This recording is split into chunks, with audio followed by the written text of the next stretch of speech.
ഒരൊറ്റ കപ്പൽ പോലും ഹോർമുസ് കടലിടുക്കിലൂടെ കടത്തിവിടില്ല എന്ന് ട്രംപ് ഭീഷണി മുഴക്കിയതിന് പിന്നാലെ തന്നെ ഇപ്പോൾ ഹോർമുസ് കടലിടുക്കിലേക്ക് പ്രവേശിക്കാനെത്തിയ US യുദ്ധക്കപ്പലിനെ ഒരടി മുന്നോട്ട് പ്രവേശിക്കാൻ അനുവദിക്കാതെ ഇറാൻ തടയുന്ന ഒരു വീഡിയോ ദൃശ്യമാണ് പുറത്തു വന്നിരിക്കുന്നത്.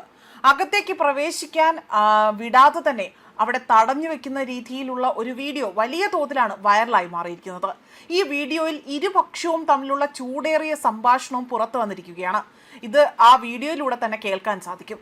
ഇതോടുകൂടി തന്നെ കാര്യങ്ങൾ കൂടുതൽ സങ്കീർണമായ ഒരു ഘട്ടത്തിലൂടെയാണ് ഈ പശ്ചിമേഷ്യൻ സംഘർഷം കടന്നു പോകുന്നതെന്ന വിലയിരുത്തലാണ് നിരീക്ഷകരടക്കം പങ്കുവച്ചിരിക്കുന്നത്.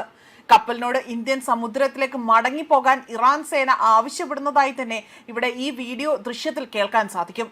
തങ്ങൾ രാജ്യാന്തര നിയമം പാലിച്ചുകൊണ്ട് കടലിടുക്ക് കടന്നു പോകുകയാണ് എന്നതാണ് US കപ്പലിൽ നിന്നുള്ള മറുപടിയായി തന്നെ പുറത്തു വന്നിരിക്കുന്നത്. ചൊവ്വാഴ്ച 2 US യുദ്ധക്കപ്പലുകൾ ഹോർമുസ് കടലിടുക്കിൽ പ്രവേശിച്ചു എന്നതാണ് US സേന ഇവിടെ അവകാശപ്പെട്ടിരിക്കുന്നത്. അതേപോലെ തന്നെ 2 കപ്പലുകളെയും മടക്കി വിട്ട് എന്നതാണ് ഇറാൻ വ്യക്തമാക്കുന്നത്.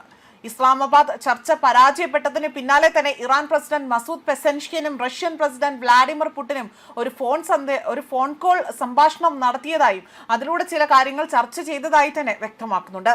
രാജ്യാന്തര നിയമത്തിന്റെ ചട്ടക്കൂട്ടിലേക്ക് വരാൻ US തയ്യാറായാൽ ചർച്ച തുടരാമെന്നതായിരുന്നു ഇറാൻ നിലപാട് സ്വീകരിച്ചത്. മാത്രമല്ല, വരും ദിവസങ്ങളിൽ ചർച്ച പുരോഗമിക്കാൻ പാകിസ്ഥാൻ മധ്യസ്ഥത വഹിക്കുമെന്നതാണ് വിദേശകാര്യമന്ത്രി ഇഷാഖ് ധർ അടക്കം വ്യക്തമാക്കുന്നത്. ഒപ്പം തന്നെ രാജ്യാന്തര വിപണിയിലെ അസംസ്കൃത എണ്ണയുടെ വിതരണത്തിന്റെ 20% ഹോർമുസ് വഴിയാണ് കടന്നു പോകുന്നത്. ഇത് തടസ്സപ്പെട്ടതോടുകൂടിയാണ് ലോകമെങ്കും ഇന്ധനക്ഷാമം ഉണ്ടായിരിക്കുന്നത്. അതേപോലെ ഇറാന് ആയുധങ്ങൾ വിൽക്കുന്ന രാജ്യങ്ങൾക്ക് 50% തീരുവ പോലും ഏർപ്പെടുത്തുമെന്ന ഭീഷണി പോലും ഇപ്പോൾ വലിയ രീതിയിൽ പുറത്തു വരുന്നതായി തന്നെ വ്യക്തമാക്കുന്നുണ്ട്. ഇത് പറഞ്ഞുകൊണ്ട് ചൈനയെ ഉപദേശിച്ചെന്ന് US പ്രസിഡന്റ് ഡൊണാൾഡ് ട്രംപും വ്യക്തമാക്കുന്നു. അതുമാത്രമല്ല, ഇറാന് മിസൈൽ പ്രതിരോധ സംവിധാനം കൈമാറാൻ ചൈന ഒരുങ്ങുന്നുവെന്ന റിപ്പോർട്ടുകളാണ് ഇതിനോടകം തന്നെ പുറത്തു വന്നിരിക്കുന്നത്. ഈ സാഹചര്യത്തിലാണ് തീരുവ ഭീഷണി ഉയർത്തിയതെന്നും ട്രംപ് ഒരു അഭിമുഖത്തിലൂടെയാണ് വ്യക്തമാക്കിയിരിക്കുന്നത്. അതേസമയം ഹോർമുസ് കടലിടുക്കിൽ ഉപരോധം ഏർപ്പെടുത്തുമെന്ന അമേരിക്കൻ പ്രസിഡന്റ് ഡൊണാൾഡ് ട്രംപിന്റെ മുന്നറിയിപ്പിനെ പരിഹസിച്ചുകൊണ്ടാണ് ഇറാന്റെ പാർലമെന്റ് സ്പീക്കർ മുഹമ്മദ് ബാഹർ ഗാലിബ് രംഗത്ത് വന്നിരിക്കുന്നത്. ഉപരോധം ഉണ്ടായാൽ ഇന്ധനവില കുതിച്ചുയരുമെന്നും നിലവിലെ വിലയോട് അമേരിക്കക്കാർക്ക് പിന്നീട് നൊസ്റ്റാൾജിയ തോന്നും വിധത്തിലേക്കായിരിക്കും എന്നതാണ് എക്സിൽ പങ്കുവച്ചൊരു കുറിപ്പിൽ വ്യക്തമാക്കിയിരിക്കുന്നത്. അതേപോലെ തന്നെ വൈറ്റ് ഹൗസിന് സമീപമുള്ള ഇന്ധനവിലയുടെ സ്ക്രീൻഷോട്ട് പങ്കുവച്ചുകൊണ്ടായിരുന്നു ഗലീബഫിന്റെ പ്രതികരണം പുറത്തു വന്നിരിക്കുന്നത്. ഇപ്പോഴത്തെ ഇന്ധനവില ആ ഒരു വില കണ്ട് നിങ്ങൾ സന്തോഷിച്ചുള്ളൂ എന്നതാണ്.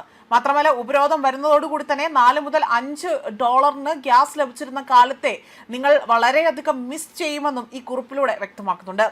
അതോടൊപ്പം തന്നെ കടലിടുക്കിലെ തടസ്സം ഇന്ധനവിലയിൽ വൻ പ്രത്യാഘാതങ്ങൾ ഉണ്ടാക്കുമെന്ന സൂചനയാണ് ഈ ഒരു ഇതിലൂടെ തന്നെ പുറത്തു വന്നിരിക്കുന്നത്. മാത്രമല്ല, ഒരു ഗണിതശാസ്ത്ര സമവാക്യവും അദ്ദേഹം പങ്കുവച്ചിരിക്കുകയാണ്. എണ്ണവിലയിൽ ഉണ്ടാകുന്ന ചെറിയ മാറ്റം പോലും ആഗോള വിപണിയിൽ ചങ്ങല പ്രതികരണം പോലെ വില വർദ്ധിപ്പിക്കും എന്നതാണ് ഇറാന്റെ മുന്നറിയിപ്പായി തന്നെ പുറത്തു വന്നിരിക്കുന്നത്. ന്യൂസ് ഡെസ്ക് കർമ്മ ന്യൂസ്.